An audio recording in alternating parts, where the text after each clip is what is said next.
Test 3. This is the IELTS listening test.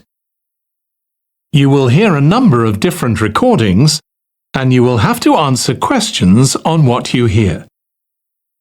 There will be time for you to read the instructions and questions, and you will have a chance to check your work. All the recordings will be played once only.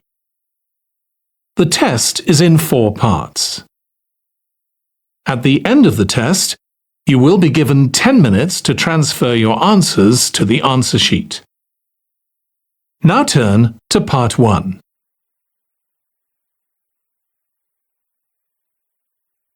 Part 1. You will hear a woman who works at an employment agency talking to a man about jobs he could apply for. First, you have some time to look at questions 1 to 5.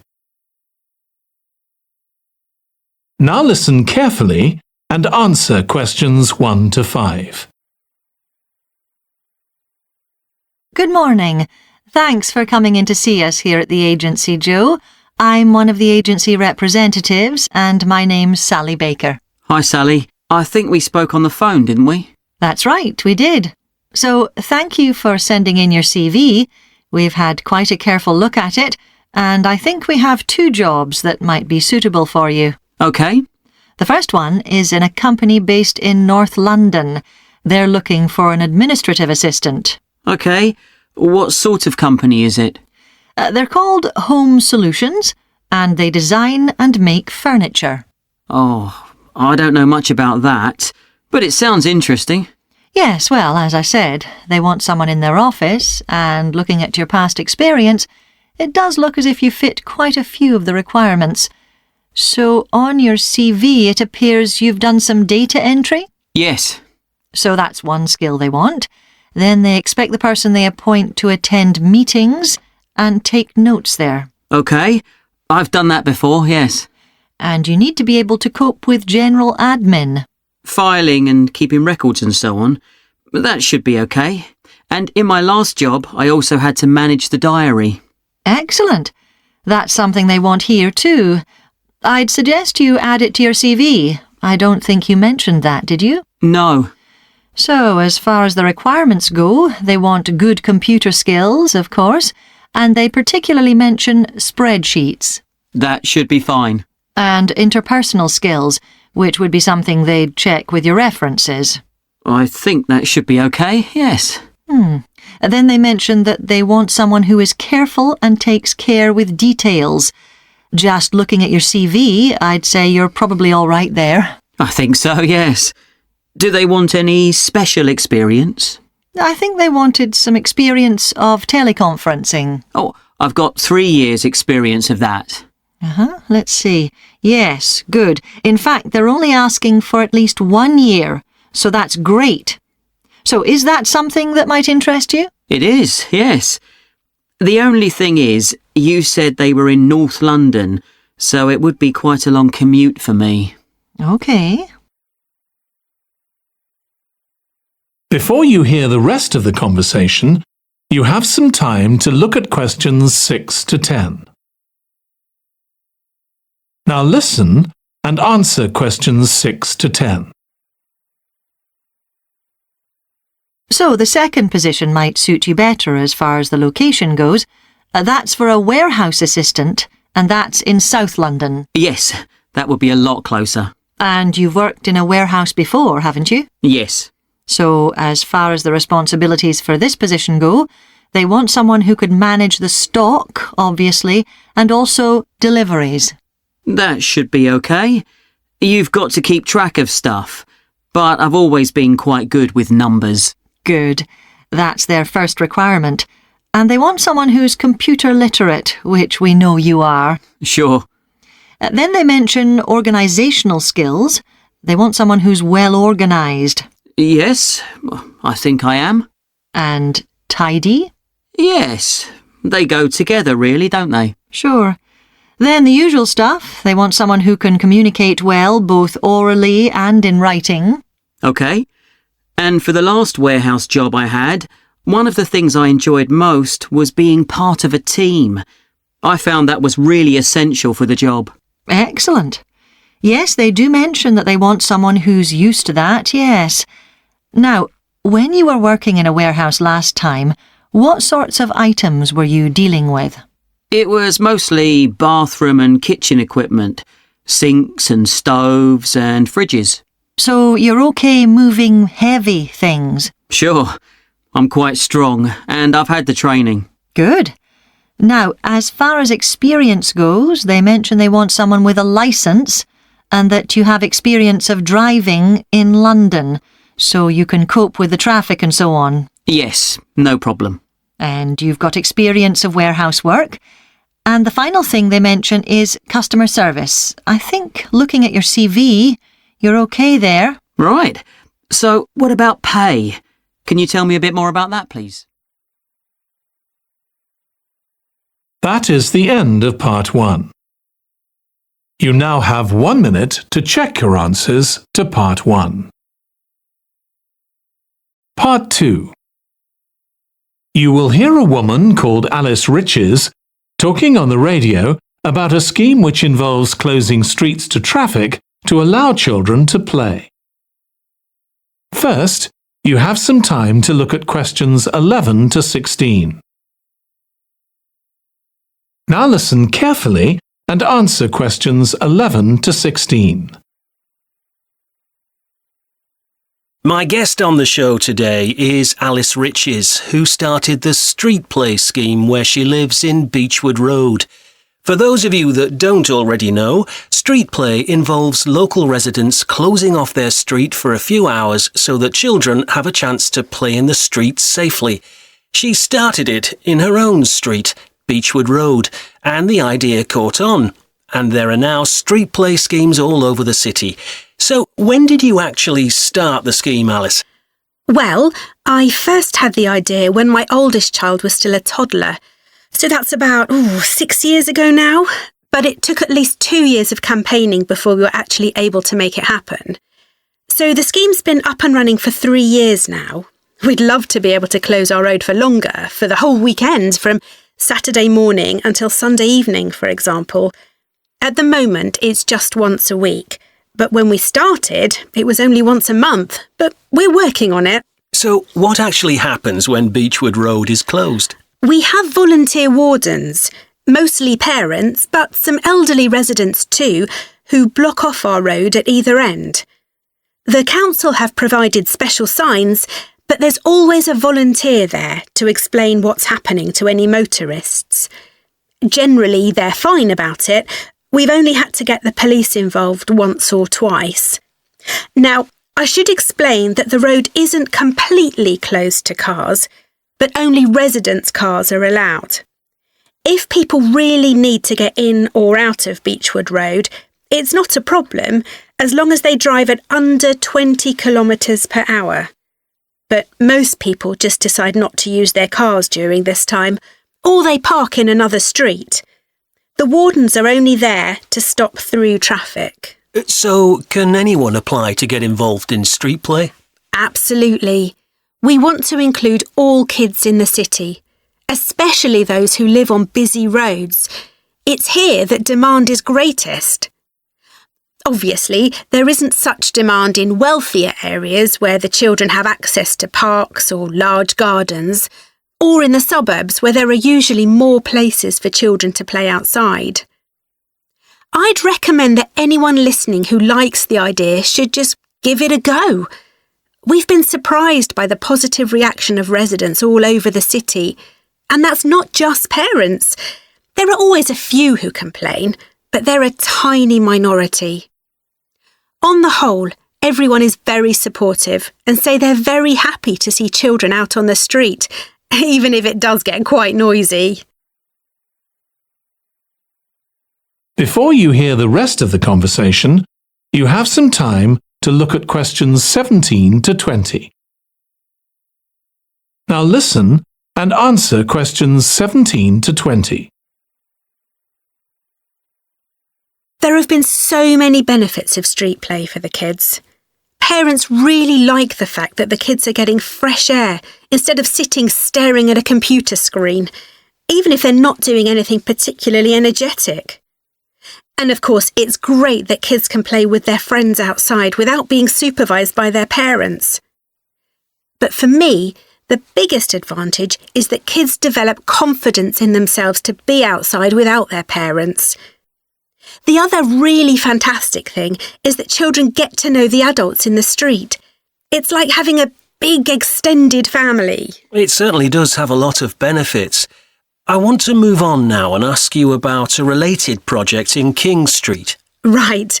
Well, this was an experiment I was involved in, where local residents decided to try and reduce the traffic along King Street, which is the busiest main road in our area, by persuading people not to use their cars for one day.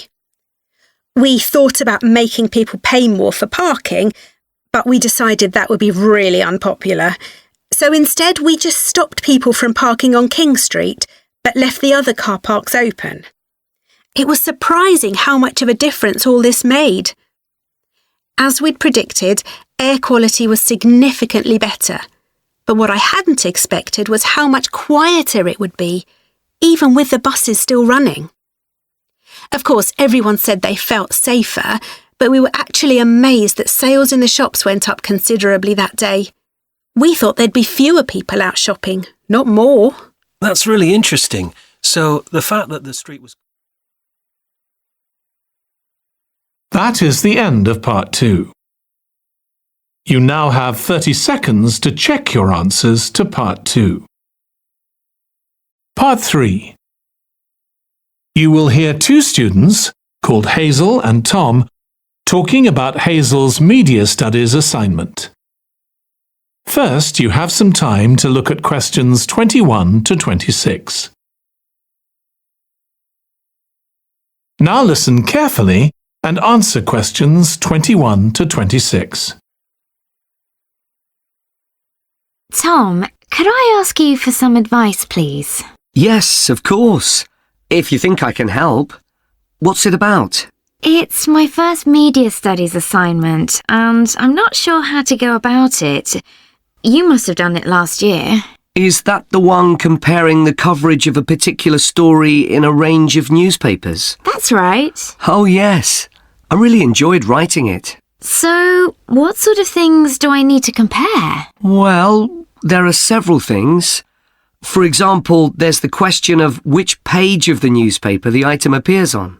You mean because there's a big difference between having it on the front page and the bottom of page 10, for instance? Exactly. And that shows how important the editor thinks the story is. Then there's the size.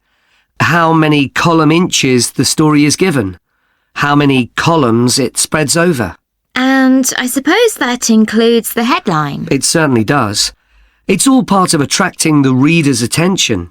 What about graphics? Whether there's anything visual in addition to the text? Yes, you need to consider those too, because they can have a big effect on the reader's understanding of the story. Sometimes a bigger effect than the text itself. Then you'll need to look at how the item is put together. What structure is it given? Bear in mind that not many people read beyond the first paragraph. So what has the journalist put at the beginning? And if, say, there are conflicting opinions about something, does one appear near the end where people probably won't read it? And newspapers sometimes give wrong or misleading information, don't they? Either deliberately or by accident. Should I be looking at that too? Yes, if you can. Compare what's in different versions. And as far as possible, try and work out what's true and what isn't. And that relates to a very important point. What's the writer's purpose? Or at least the most important one, if they have several. It may seem to be to inform the public, but often it's that they want to create fear or controversy, or to make somebody look ridiculous. Gosh, I see what you mean. And I suppose the writer may make assumptions about the reader. That's right. About their knowledge of the subject, their attitudes, and their level of education, which means writing so that the readers understand without feeling patronised. All of that will make a difference to how the story is presented. Before you hear the rest of the discussion, you have some time to look at questions 27 to 30. Now listen and answer questions 27 to 30. Does it matter what type of story I write about? No. National or international politics, the arts, anything, as long as it's covered in 2 or 3 newspapers. Though, of course, it'll be easier and more fun if it's something you're interested in and know something about. And on that basis, a national news item would be worth analysing. I'm quite keen on politics, so I'll try and find a suitable topic. What did you choose for your analysis, Tom? I was interested in how newspapers expressed their opinions explicitly. So I wanted to compare editorials in different papers, but when I started looking, I couldn't find 2 on the same topic that I felt like analysing. In that case, I won't even bother to look.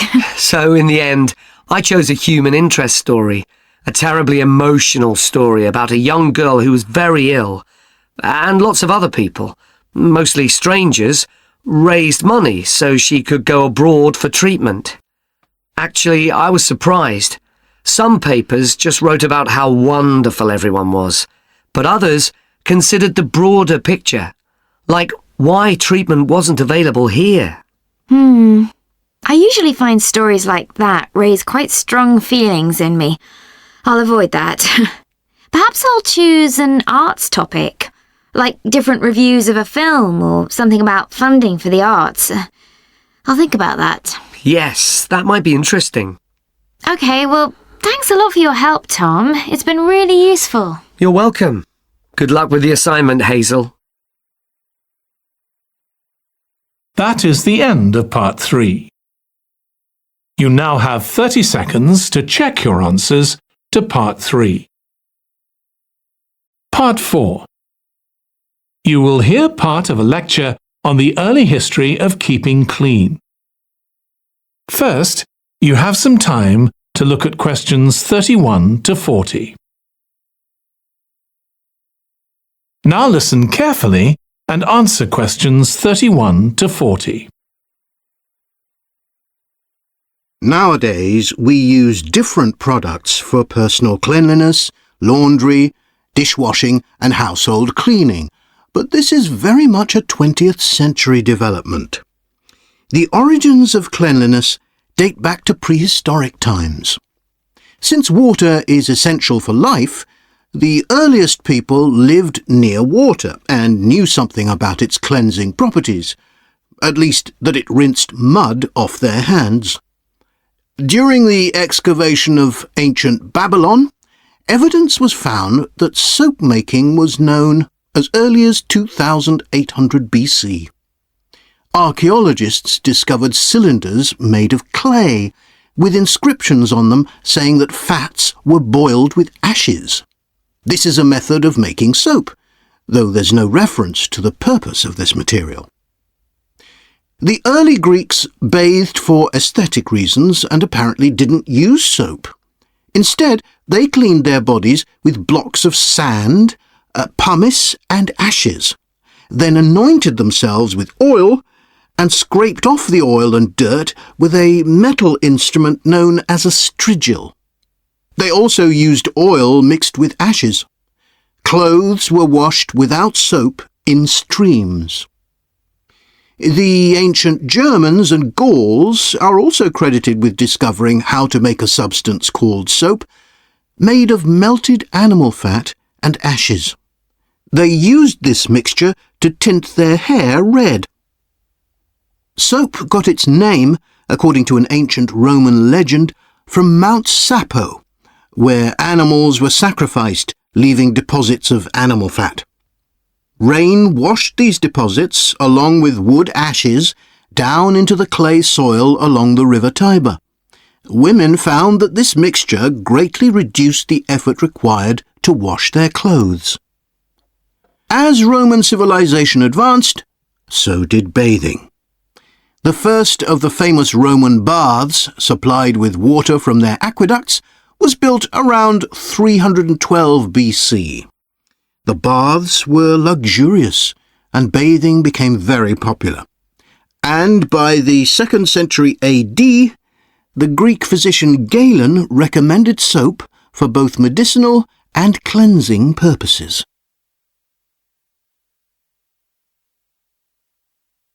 After the fall of Rome in 467 AD and the resulting decline in bathing habits, much of Europe felt the impact of filth on public health. This lack of personal cleanliness and related unsanitary living conditions were major factors in the outbreaks of disease in the Middle Ages, and especially the Black Death of the 14th century. Nevertheless, soap-making became an established craft in Europe, and associations of soap makers guarded their trade secrets closely. Vegetable and animal oils were used with ashes of plants, along with perfume, apparently for the first time.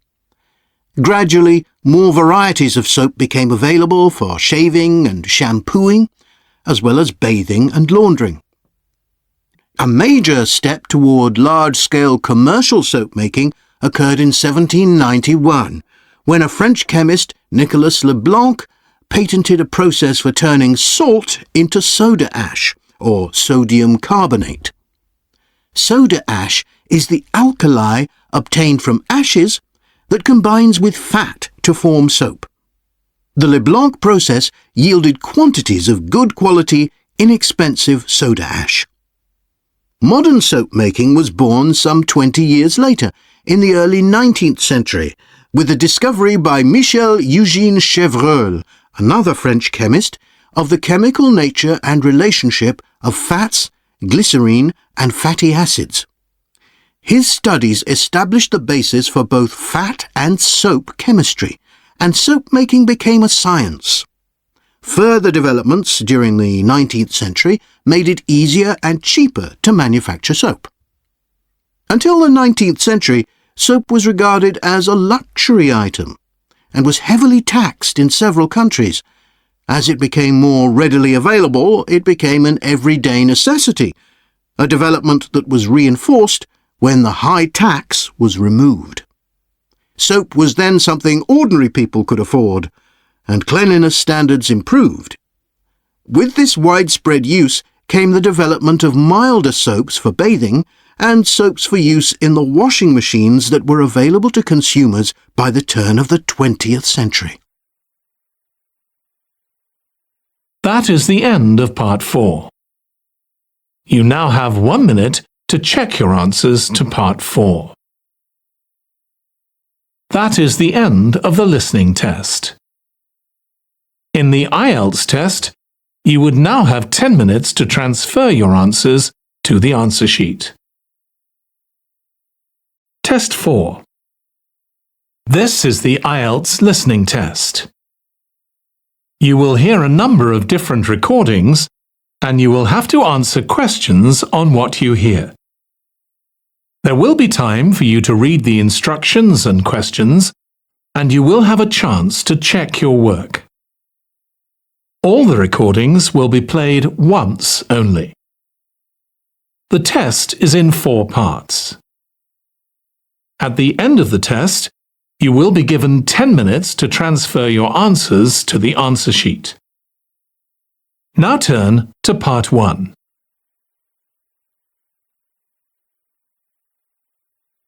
Part 1. You will hear a representative from a train company talking to a woman about her train journey.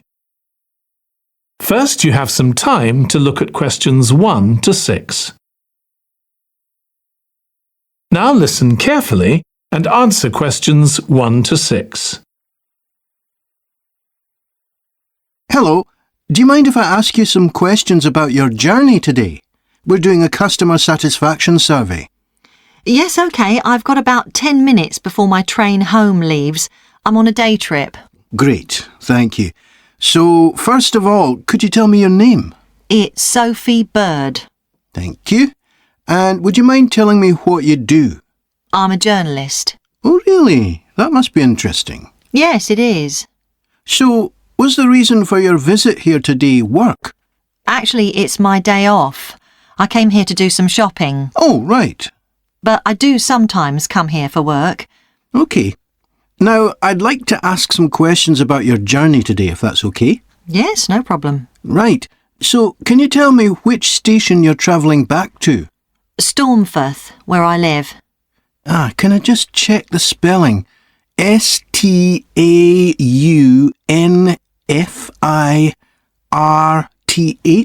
That's right. And you travelled from there this morning? Yes. OK, good. Next, can I ask what kind of ticket you bought? I assume it wasn't a season ticket as you don't travel every day. That's right. No, I just got a normal return ticket. I don't have a rail card, so I didn't get any discount. I keep meaning to get one because it's a lot cheaper. Yes, you'd have saved 20% on your ticket today. So you paid the full price for your ticket? I paid £23.70. OK. Do you think that's good value for money? Not really. I think it's too much for a journey that only takes 45 minutes. Yes, that's one of the main complaints we get. So you didn't buy your ticket in advance? No. I know it's cheaper if you buy a week in advance, but I didn't know I was coming then. I know. You can't always plan ahead. So, did you buy it this morning? No, it was yesterday. Right. And do you usually buy your tickets at the station? Well, I do usually, but the ticket office closes early and I hate using ticket machines. I think ticket offices should be open for longer hours. There's always a queue for the machines and they're often out of order. A lot of customers are saying the same thing. So, to answer your question, I got an e-ticket online. Before you hear the rest of the conversation, you have some time to look at questions 7 to 10. Now listen and answer questions 7 to 10. OK, thank you. Now, I'd like to ask you about your satisfaction with your journey. So what would you say you were most satisfied with today? Well, I like the Wi-Fi on the train. It's improved a lot. It makes it easier for me to work if I want to. That's the first time today anyone's mentioned that. It's good to get some positive feedback on that. And is there anything you weren't satisfied with? Well, normally the trains run on time and are pretty reliable, but today there was a delay. The train was about 15 minutes behind schedule. OK, I'll put that down. Now, I'd also like to ask about the facilities at the station. You've probably noticed that the whole station's been upgraded. What are you most satisfied with? I think the best thing is that they've improved the amount of information about train times, etc. that's given to passengers. It's much clearer. Before, there was only one board and I couldn't always see it properly, which was frustrating. That's good. And is there anything you're not satisfied with? Let's see. I think things have generally improved a lot. The trains are much more modern and I like the new cafe. But one thing is that there aren't enough places to sit down, especially on the platforms. OK, so I'll put seating down, shall I, as the thing you're least satisfied with? Yes, OK. Can I ask your opinion about some of the other facilities? We'd like feedback on whether people are satisfied, dissatisfied, or neither satisfied nor dissatisfied. OK. What about the parking at the station? Well, to be honest, I don't really have an opinion, as I never use it. So neither satisfied nor dissatisfied for that, then? Yes, I suppose so. OK, and what about these? That is the end of part 1. You now have 1 minute to check your answers to part 1. Part 2. You will hear the chair of a committee on park facilities addressing her local town council about changes that have been made to the park. First, you have some time to look at questions 11 to 16. Now listen carefully and answer questions 11 to 16. As chair of the Town Council Subcommittee on Park Facilities, I'd like to bring you up to date on some of the changes that have been made recently to the Croft Valley Park. So if you could just take a look at the map I handed out, let's begin with a general overview. So, the basic arrangement of the park hasn't changed. It still has 2 gates, north and south, and a lake in the middle. The cafe continues to serve an assortment of drinks and snacks, and is still in the same place, looking out over the lake and next to the old museum. We're hoping to change the location of the toilets and bring them nearer to the centre of the park, as they're a bit out of the way at present, near the adventure playground, in the corner of your map. The formal gardens have been replanted and should be at their best in a month or 2. They used to be behind the old museum, but we've now used the space near the south gate, between the park boundary and the path that goes past the lake towards the old museum. We have a new outdoor gym for adults and children, which is already proving very popular. It's by the glass houses, just to the right of the path from the south gate. You have to look for it, as it's a bit hidden in the trees. One very successful introduction has been our skateboard ramp. It's in constant use during the evenings and holidays. It's near the old museum, at the end of a little path that leads off from the main path between the lake and the museum. We've also introduced a new area for wildflowers to attract bees and butterflies. It's on a bend in the path that goes round the east side of the lake, just south of the adventure playground. Before you hear the rest of the presentation, you have some time to look at questions 17 to 20. Now listen and answer questions 17 to 20. Now, let me tell you a bit more about some of the changes to Croft Valley Park. One of our most exciting developments has been the adventure playground. We were aware that we had nowhere for children to let off steam and decided to use our available funds to set up a completely new facility in a large space to the north of the park. It's open year-round, though it closes early in the winter months, and entrance is completely free. Children can choose whatever activities they want to do, irrespective of their age. But we do ask adults not to leave them on their own there. There are plenty of seats where parents can relax and keep an eye on their children at the same time. Lastly, the glass houses.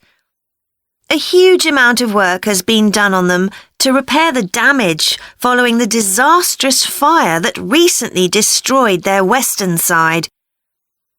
Over £80,000 was spent on replacing the glass walls and the metal supports, as well as the plants that had been destroyed, although, unfortunately, the collection of tropical palm trees has proved too expensive to replace up to now. At present, the glass houses are open from 10 a.m.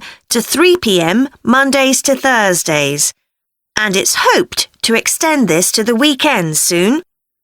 We're grateful to all those who helped us by contributing their time and money to this achievement. The gardens have really been That is the end of part 2. You now have 30 seconds to check your answers to part 2. Part 3. You will hear 2 students of social history called Annie and Jack discussing their presentation about refrigeration. First, you have some time to look at questions 21 to 24. Now listen carefully and answer questions 21 to 24. OK, Jack. Before we plan our presentation about refrigeration, let's discuss what we've discovered so far. Fine, Annie, though I have to admit I haven't done much research yet. Nor me. But I found an interesting article about ice houses. I'd seen some 18th and 19th century ones here in the UK, so I knew they were often built in a shady area or underground, close to lakes that might freeze in the winter. Then blocks of ice could be cut and stored in the ice house. But I didn't realise that insulating the blocks with straw or sawdust meant they didn't melt for months. The ancient Romans had refrigeration too. I didn't know that. Yes. Pits were dug in the ground and snow was imported from the mountains, even though they were at quite a distance. The snow was stored in the pits. Ice formed at the bottom of it. Both the ice and the snow were then sold. The ice cost more than the snow, and my guess is that only the wealthy members of society could afford it. I wouldn't be surprised. I also came across an article about modern domestic fridges. Several different technologies are used, but they were too complex for me to understand. You have to wonder what happens when people get rid of old ones. You mean because the gases in them are harmful for the environment? Exactly. At least there are now plenty of organisations that will recycle most of the components safely. But of course, some people just dump old fridges in the countryside. It's hard to see how they can be stopped, unfortunately. In the UK, we get rid of 3 million a year altogether. That sounds a lot, especially because fridges hardly ever break down. That's right. In this country, we keep domestic fridges for 11 years on average, and a lot lasts for 20 or more. So if you divide the costs by the number of years you can use a fridge, they're not expensive, compared with some household appliances. True. I suppose manufacturers encourage people to spend more by making them different colours and designs. I'm sure when my parents bought their first fridge, they had hardly any choice. Yes, there's been quite a change. Before you hear the rest of the discussion, you have some time to look at questions 25 to 30. Now listen and answer questions 25 to 30. Right, let's make a list of topics to cover in our presentation and decide who's going to do more research on them. Then later we can get together and plan the next step. OK. How about starting with how useful refrigeration is and the range of goods that are refrigerated nowadays? Because, of course, it's not just food and drinks. No, I suppose flowers and medicines are refrigerated too. And computers. I could do that. Unless you particularly want to. No, that's fine by me. What about the effects of refrigeration on people's health? After all, some of the chemicals used in the 19th century were pretty harmful, but there have been lots of benefits too, like always having access to fresh food. Do you fancy dealing with that? I'm not terribly keen, to be honest. Nor me. My mind just goes blank when I read anything about chemicals. Oh, all right then. I'll do you a favour. But you owe me, Jack. OK. What about the effects on food producers, like farmers in poorer countries being able to export their produce to developed countries? Something for you, maybe? I don't mind. It should be quite interesting. I think we should also look at how refrigeration has helped whole cities, like Las Vegas, which couldn't exist without refrigeration because it's in the middle of a desert. Right. I had a quick look at an economics book in the library that's got a chapter about this sort of thing. I could give you the title if you want to do this section. Not particularly, to be honest. I find economics books pretty heavy going as a rule. OK, leave it to me then. Thanks. Then there's transport and the difference that refrigerated trucks have made. I wouldn't mind having a go at that. Don't forget trains too. I read something about milk and butter being transported in refrigerated railroad cars in the USA right back in the 1840s. I hadn't thought of trains. Thanks. Shall we have a separate section on domestic fridges? After all, they're something everyone's familiar with. What about splitting it into two? You could investigate 19th and 20th century fridges and I'll concentrate on what's available these days and how manufacturers differentiate their products from those of their competitors. OK, that'd suit me. That is the end of part 3. You now have 30 seconds to check your answers to part 3. Part 4. You will hear a history student giving part of a presentation about changes in British society in the 19th century. First, you have some time to look at questions 31 to 40. Now listen carefully and answer questions 31 to 40.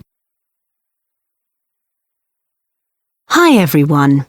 In this session, I'll be presenting my research about the social history of Britain during the Industrial Revolution. I particularly looked at how ordinary lives were affected by changes that happened at that time. This was a time that saw the beginning of a new phenomenon, consumerism, where buying and selling goods became a major part of ordinary people's lives.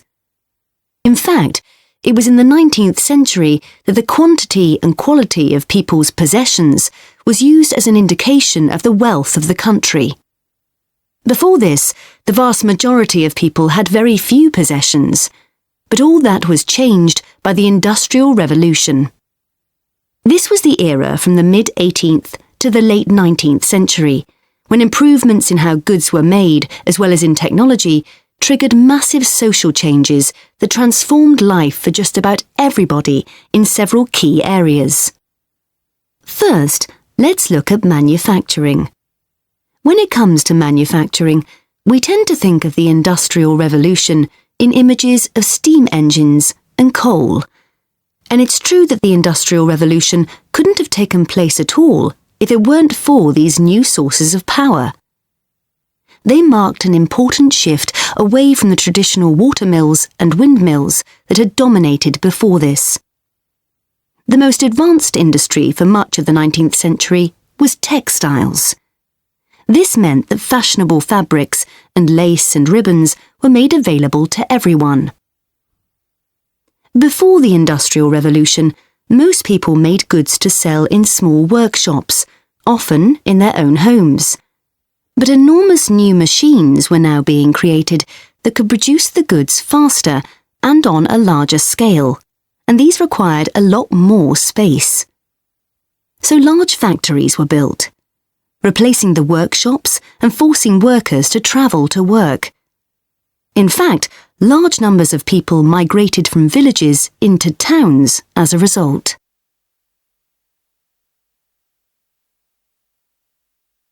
As well as manufacturing, there were new technologies in transport, contributing to the growth of consumerism. The horse-drawn stagecoaches and carts of the 18th century, which carried very few people and goods and travelled slowly along poorly surfaced roads, were gradually replaced by the numerous canals that were constructed. These were particularly important for the transportation of goods. The canals gradually fell out of use, though, as railways were developed, becoming the main way of moving goods and people from one end of the country to the other. And the goods they moved weren't just coal, iron, clothes, and so on. Significantly, they included newspapers, which meant that thousands of people were not only more knowledgeable about what was going on in the country, but could also read about what was available in the shops, and that encouraged them to buy more. So faster forms of transport resulted in distribution becoming far more efficient. Goods could now be sold all over the country instead of just in the local market. The third main area that saw changes that contributed to consumerism was retailing. The number and quality of shops grew rapidly, and in particular, small shops suffered as customers flocked to the growing number of department stores, a form of retailing that was new in the 19th century. The entrepreneurs who opened these found new ways to stock them with goods and to attract customers. For instance, improved lighting inside greatly increased the visibility of the goods for sale. Another development that made goods more visible from outside resulted from the use of plate glass, which made it possible for windows to be much larger than previously. New ways of promoting goods were introduced too. Previously, the focus had been on informing potential customers about the availability of goods.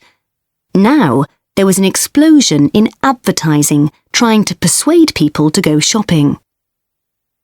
Flanders claims that one of the great effects of the Industrial Revolution was that it created choice.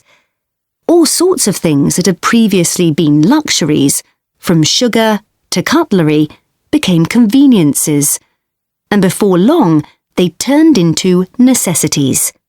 Life without sugar or cutlery was unimaginable, rather like mobile phones these days. That is the end of part 4. You now have 1 minute to check your answers to part 4.